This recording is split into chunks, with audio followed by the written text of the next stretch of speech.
and you're just gonna have to figure it out. So that's one thing you always got to realize, like, what am I doing? How's it gonna be different? And then once you get there and it's different, how are you gonna adapt to that?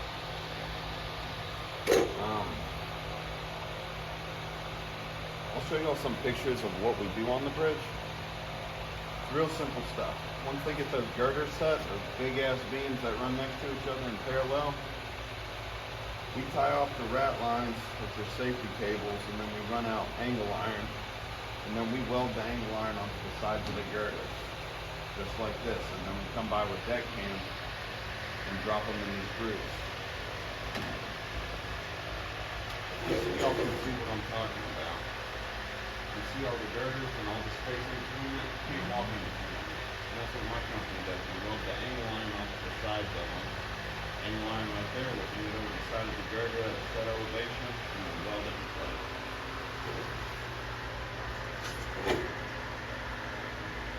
Through the girders, and then we run out all the angle iron. Run about six out at a time. Mark them up, and then we'll tack them and load them all the way out.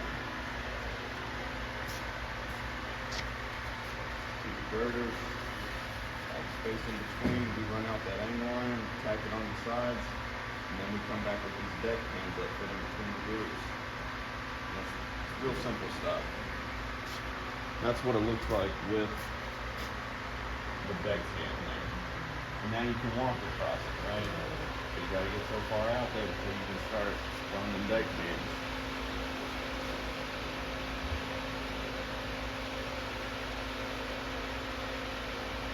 Here's what my weld plate looks like before we cut it. Now we can take the weld test to get certified on the bridge. Thick ass plate.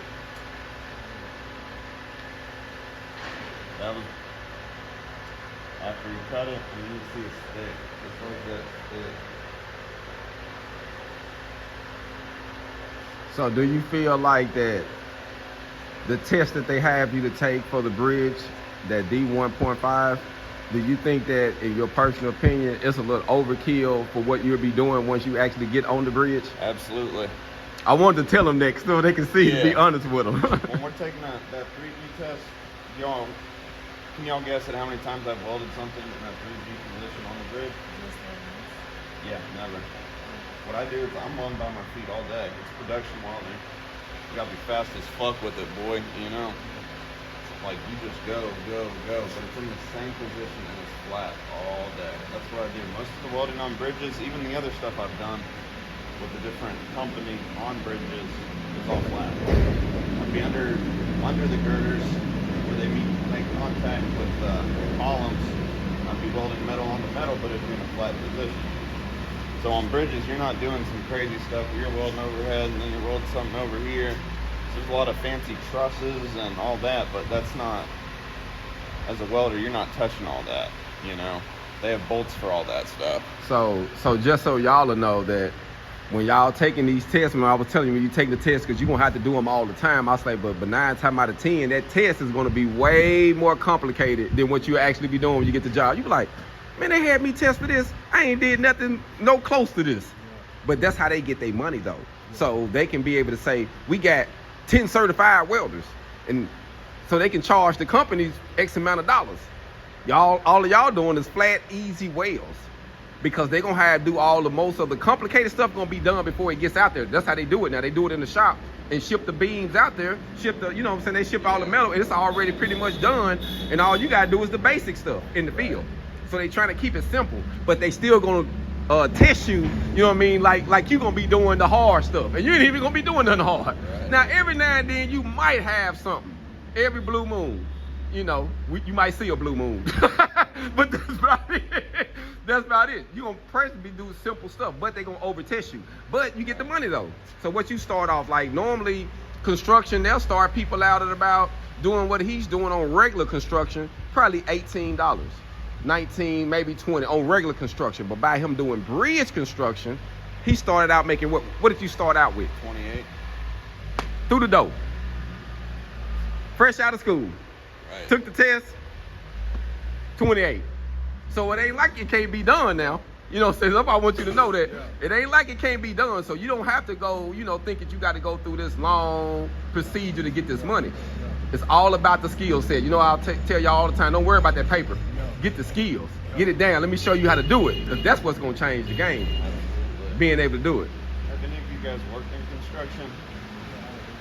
So you guys know that. And that's one of the biggest things, dude, because you go out there's a lot of kids that say, "Oh man, well I learned this in school, and I'm the welder," you know.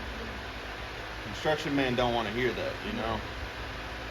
Construction man's been out there for 20 years welding a certain way. As long as you guys know that you have to be adaptive in that sense too. Where like, I wouldn't really say that I'm a welder as much as I'm a construction worker now that welds. I do a lot of rigging. We got cranes that got to fly all of our materials up. You know, at first I didn't want to do any of that stuff. But then you got to jump into the deep end. Pay attention to the hand signals. Boom down, hold that loan. Because like if you don't, someone can get hurt. You got to pay attention to the seemingly trivial things. So let me say something. I'm gonna take you right back. I want you to elaborate on that. You said that I'm a construction worker that welds. Right. So pretty much welding is the last thing you do now. Right. Get what I'm saying? Because you're going to learn a lot of other stuff. And the welding is going to be like the last thing. It's going to be all other stuff you're going to have to learn before you actually get to putting that little bead down. Right. I'm glad you said that because sometimes, like you say, people get out there, they say, I just want to weld all the time. It don't happen like that. Right. Especially in construction. And a lot of these people that are like hiring, that they've already had those guys come through and say, "Hey man, I'm the welder. Don't ask me to pick up that. I'm the welder. I don't pick up stuff. I don't do construction. I weld." When I got a DT read, they told me, they're like, "Hey man, we've had a lot of people think they're welders and that they don't do nothing but weld." And like, we're telling you right now, that's not the case. Like, you are going to do construction stuff and you're going to weld. So just know that if you're not planning on going into a shop to run wire, you're going to be in the construction world. Construction is my least favorite part of the welding job. You know, the welding's the icing on the cake though. And they just give me my hood, my welder, and I can run out my leads and just fucking weld all day, put my hood down. That's me and my happy place. But just know there is bullshit in terms of you're gonna have to rig this up and fly it over here, and there's other stuff that comes with it. So don't expect to just weld all day, 24/7, 365 when you get out there. Those are my favorite days, but I still don't get those days all the time. I've been doing it for 2 years, you know. Y'all got any questions for my guy? You started welding 2 years ago? I mean, you've been welding 5 years? Yeah. Just got the DT read 2 years ago? Yeah. So you familiar with that company? Yeah. Okay. So by him being 5 years, fam, that's short from what you can do. So him actually literally showing you this 5 years from now, from where you at 5 years, this is where he at, and it can change your game because if you got the skill set, you ain't got to wait 5 years to make that money. Right. If you can pass that 3G test. If you can pass the test. Right. You can get straight to the bag. That's how I met Joe. We took that test on the same day. You know. We walked in there exactly. We walked in. I got my cert in my pocket. When I met him, he was like, "Well, the guy said, well, we need you to take this other test." I said, "All right." Me and him went in there together. We took it, talked fun. We talking there, took the test, left, went to the job site. Literally, just like that. And I pulled up with a truck with my welder in the back. And we've been on getting it ever since. And this was I-30 bridge, correct? Yeah. Yeah. That's when that first new part of the I-30 bridge, that new section. Me and him did that. Yeah. Downtown Little Rock, and they're about to be building one right next to the first one, and the first one took like 9 months to build. So the second one's gonna take 9 months to build as well. And my point is that's guaranteed 40, 50 hours a week at 30 an hour. I'm on overtime, I'm making $45 fucking dollars an hour. That's a lot of fucking money. It's enough for me to pay for my wife, my stepson, like we're not rich, but we're not broke, you know? Like I drive a brand new truck, it's not a fucking lifted diesel 250, you know? Little $30,000 vehicle, and I'm proud as fuck of it because I bought it. Mommy, Daddy didn't buy that. I fucking bought that shit. Say it again. I don't think they heard you. For the people in the background, he said, I worked hard and bought that one. So at the end of the day, man, the main thing I wanted to come, man, just to show y'all that the opportunity is there. If he can do it, y'all can do it. You know what I'm saying?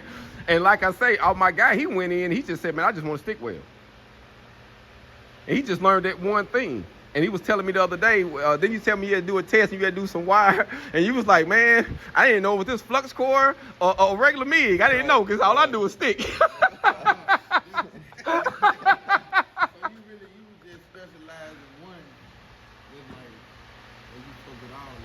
I fuck with all of them, but if I had my choice, it would be to stick weld. Right. And like, even though I didn't know if they handed me a flux core or a MIG gun, they still called me back for a fucking job, right? Like I went and took that test. They said, here's a little T-joint welded flat, here's a little T-joint welded vertical. I didn't know what the fuck was coming out of the nozzle, but it didn't really matter because I know how to weld. Yeah. Right? You heard what he said, didn't he? You heard what he said? He had the technique. He said, I can figure this out. Yeah. I ran a little 3-inch T-joint and they gave me some scrap. I said, okay, I ran it once, turned up the wire feed speed just a little bit. I said, give me that shit, man. I finished the welding part of what they wanted me to do in less than 5 minutes. I said, okay. And that's what you doing, Miss P. T-joint flat. Well. That's what you do. T-joint, that's what you about to give. You see what I'm saying? So I'm gearing y'all around what you gonna have to do when you get out there. So by the time you get out there, you can be like, man, coach gave me the game the whole time. It's gonna be like you walking into the shop again. Like, man, this ain't nothing but another day in the class. Yeah. That's how it's supposed to feel. You said you went to Pulaski Tech? Yes, ma'am. And all they taught you was the stick? I took the MIG and TIG, but it doesn't go super in depth. Y'all probably get more booth time with Joe Brown here than y'all do, or than I did at Pulaski. So at Pulaski I had to take classroom classes that were unrelated to welding to finish the welding certification program. They wanted you to take 40 hours or 60 hours, and it wasn't all welding, if that makes sense. So I might be at Pulaski for 6 hours, but it might only be Monday welding for 3 hours, Tuesday welding for 2 hours, Wednesday welding for 3 hours, Thursday welding for 2 hours, and then the other hours of those days is like in a classroom, learning prints and schematics, stuff like Stuff that. that you wouldn't even use. Right. You didn't even use it. So that's why I tell y'all, when we come in this program, whatever you want to learn, that's what I want to teach you. It's not like a college. I'm not going to feed you no 2 months worth of BS that you would never use and then say, okay, let me get you to the meat. Nah, I'm going to get you to exactly what you want. Oh, you want MIG? Let's go get to it. Oh, you want stick and flux? Let's get to it. And you want stick, flux, MIG, and all of it? Let's get to it. You see what I'm saying? It's what you want, because as long as you willing to put the work ethics in, we can do it. But it's not a college program, and so that's why I think this program is so badass, is because we can get you directly to the bag. Right. We can bring people in like him and say, okay, you know what? I want to do what he did. And you can do exactly what he did without going through what he went through to get it. Because his was $19,000. $19,000. And how long did it take? I was there for 3 semesters. 3 semesters, which is what? That's 9 months, ain't it? What, 4 semesters a month? 3, what is it? 2 semesters a year. Okay. So it was like a year and a half. A year and a half. A year and a half to get what I'm giving you, what I'm literally giving you, like in the stick part, you can have that down in 8 months. I mean 8 weeks. You can be hard. You gotta realize too, man, like COVID shut our shit down right at the end of the semester, but before we could finish. Like I planned on getting my pipe certs. They were gonna have a career day where I had gotten an internship the year before. There's a lot of kids that said, oh man, I don't want to do the internship. Why would I go work for $14 an hour when I could drive a truck and make $18 an hour or whatever? Well, I saw the opportunity in the stuff like the internships, because, you know, a year down the road after I did that internship, I went there and I busted my ass for shit money, right? But it wasn't about making shit money, it was about the opportunity of getting my foot in the door. And then a year and a half later, when they had an opening, they called me and I went through 2 rounds of interviews. I can't tell you how many people interviewed with them, but when they say, come here on this day and talk to this panel of people, okay, great, we'll call you. Call me again, tell me to come talk to a different panel of people, and then they offered me the job. You know, that's what it was about for me. And so you guys need to understand, I didn't know if y'all would be older or younger, but you got to look for those opportunities and see the things that people might not necessarily pick up on. So I was offered a job. I didn't take it at the time because I really liked what I was doing. I was welding pipe at the time. In hindsight, you know, hindsight's 2020, I probably should have taken that job, but I don't regret it because at that time I really liked what I was doing welding pipe.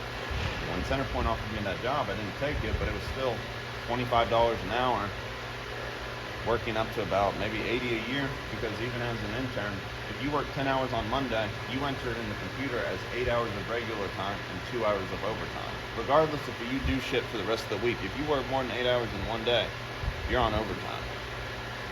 And it was one of those good jobs where I had good benefits and the whole fixings, if you will, you know. So just be aware that sometimes you might not see this as a means to an end, or other people might not, but sometimes there is that lane where you can say, well, I'm not worried about the money right now, but if I do this, I can get to here and kind of leapfrog my way to where I want to get. I got this class. Remember I interviewed in that room? Yep. Same. The same thing. Cause see, he took the class like this. He took advantage of the class because he got an opportunity. Right. He could have did something else. He said, but you know what? I'm gonna take this class. I'm gonna get these skills to do something else. Absolutely. Same thing you did. Absolutely. And that's why I try to tell them, man, because literally with the way they got this set up, once I found out about the program and how much they charge you and what they do, I'm like, man, this is a win-win. And then you got me, because I'm going to give you the game on all over. So I'm like, man, who needs to take the class? Tell somebody. I'm trying to tell somebody so they can take advantage of it, because everywhere else it's 19,000, 8,000, 10,000. And then you ain't even guaranteed to have somebody that's passionate and really want to see you win. Right. You know what I'm saying? You might just have to pay some money. You're like, man, I got to teach myself. I done been in situations like that, you know. So bro, we appreciate you from coming out, man, because my goal is I wanted to actually have somebody to show them what can be done. And then I know you ain't come prepared, but my guy doing a little stick welding, so I figured you can probably, you know, show him a little something while we're in here. Catch you burning one. Okay, all right. Well, he doing a little overhead, man. I figured you'd do one for him or something, and we're gonna keep it moving, man. But I appreciate you coming down here messing with us, man. Most definitely, man. Be blessed, man.